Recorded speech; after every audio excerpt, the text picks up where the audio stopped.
Hi everyone, I'm iamAlikat, GenX gamer mom, casual sweat on the sticks, not so variety streamer. I stream a little bit of COD, a whole lot of Fortnite.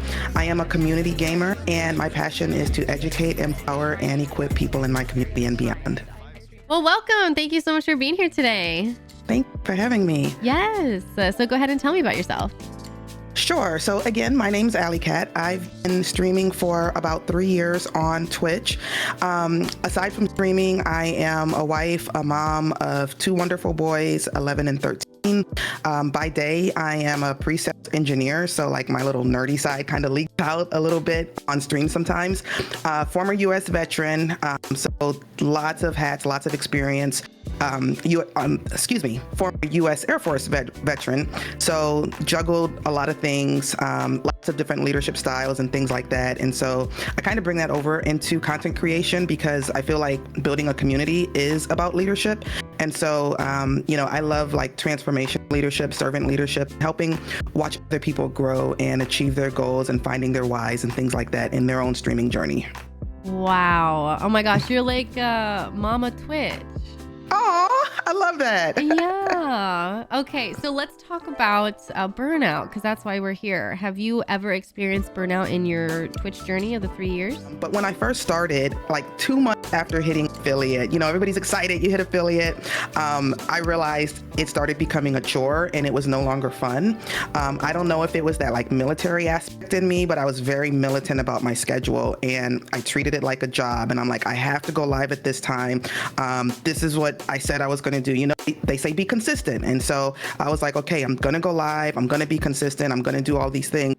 And what I started noticing is because I didn't allow myself time to breathe is I started making excuses not to go live, and those gaps became longer and longer and longer.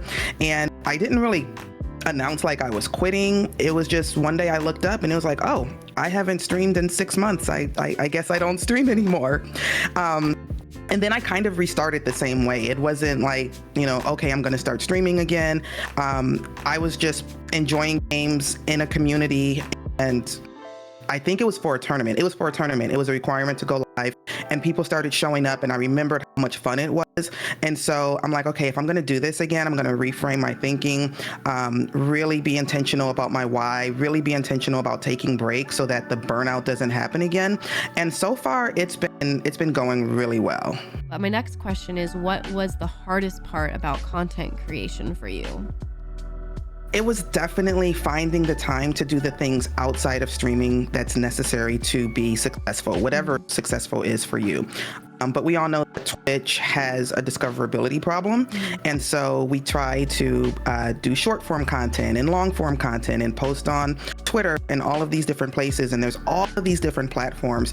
And it just became overwhelming to try to juggle all of those and be everywhere at the same time. And on top of that, again, I'm a mom, I'm a wife, I have a full-time job, and trying to juggle all of that and maintain all of that, it was just a lot. Yeah, definitely. So how would you have changed things in hindsight to avoid burnout? I think the main thing is to give myself like the grace and the space to take time off. Like my thinking was flawed. It was, okay, yes, you can approach this as a job. Even if your goal isn't to be full time, if this is a hobby for you, you can still do it with consistency and do things to the best of your ability. But even with a job, you earn time off. And so I think I didn't realize that or didn't really associate that the first time around. And so what I do now is if I feel like I need a day off, I take the day off. It sounds really simple. And not only do I take the day off, I don't feel guilty about it. It is a very unapologetic, I need a day off. And also it's not like, it doesn't have to be something super intense. I don't need to have a migraine or, just having like the worst day in the world. Like sometimes you're just not feeling it. Sometimes I just want to play games offline. I don't want to be on camera. And I'm like, guys, I'll play games in Discord, or maybe I'm just going to go to bed early, but I'm just not going to stream tonight because it's not going to be my best, or it's going to take too much out of me. And so I give myself the grace to do those things, and it's made it a lot more sustainable. Also, When I started, I was going live 4 days a week, and I realized that I was constantly dropping dates. And so I took a step back and I reassessed, and it's like, okay, I want to be consistent. And so if I'm constantly taking all of these days off, maybe I don't need to stream 4 days a week. And so we scaled it back to 2 days a week. And I've seen more growth being consistent over 2 days a week than when I was streaming 4 days a week and it was inconsistent. Wow, it's not just impressive, but it's the concept of self-awareness that a lot of people don't have, of like, hey, like, let me actually do my best and put like the right foot forward, and then you'll start seeing growth in that capacity. Absolutely. Yeah. Our next question is, could you offer specific advice to avoid burnout for other people? I think the way to avoid burnout is being intentional about your time management, right? And whatever way that looks like. If you're a spreadsheet person, if you're, a calendar person, whatever it is, like, find a method that works for you. And maybe I scale back on streaming. And that scaling back, it is so hard for us because we think we're supposed to be moving forward, but it's not neglect. It's self-care. It's making sure that you have the capacity to do all of these things. And so that was really super helpful for me, is just realizing that it is okay to scale back. Everything doesn't have to be at a 10. Everything cannot be at a 10 because that is burnout. Yeah, definitely. So how did you not balance your personal life and your streaming life?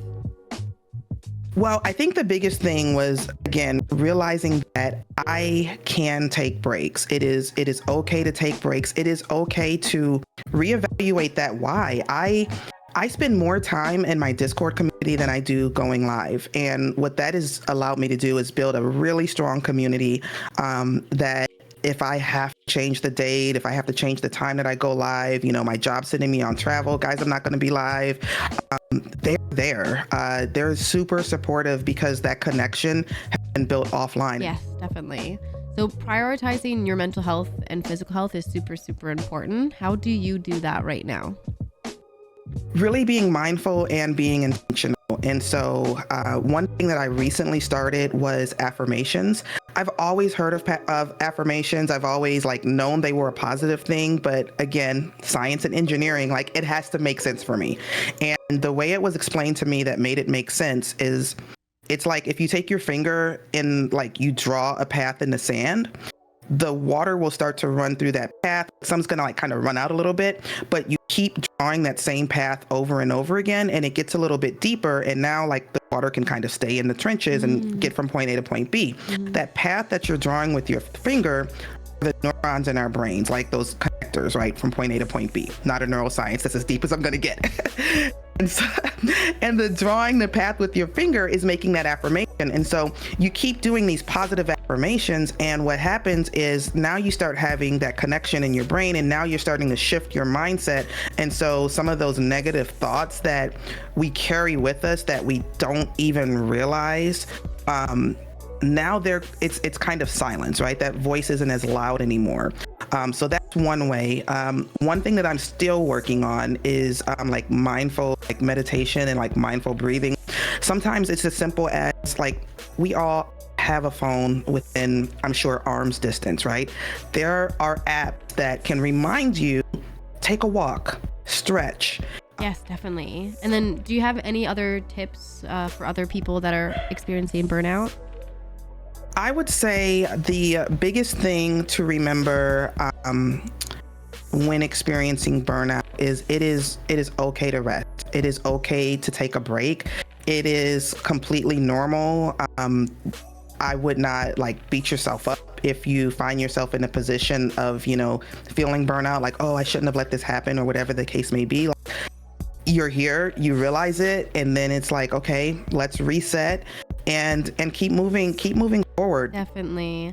I feel like we're a one-man show, and we look up to people who they're not one-man shows. They're these people that with thousands of people in their stream, and they don't do it alone. They've hired their editors, they've hired their managers and all this stuff. And it's I know you're looking up to them and they seem like they're constantly streaming and constantly doing everything. It's because there's a team. There's only one of us. Exactly. Yeah. All right. Well, that's it from me. Thank you so much. We're going to say goodbye to YouTube and then I'll say goodbye to you afterwards. Okay. Sounds good. Okay. Thank you so much for coming on here. I really appreciate it. Thank you. Yes. Okay. Bye, YouTube. Bye, YouTube.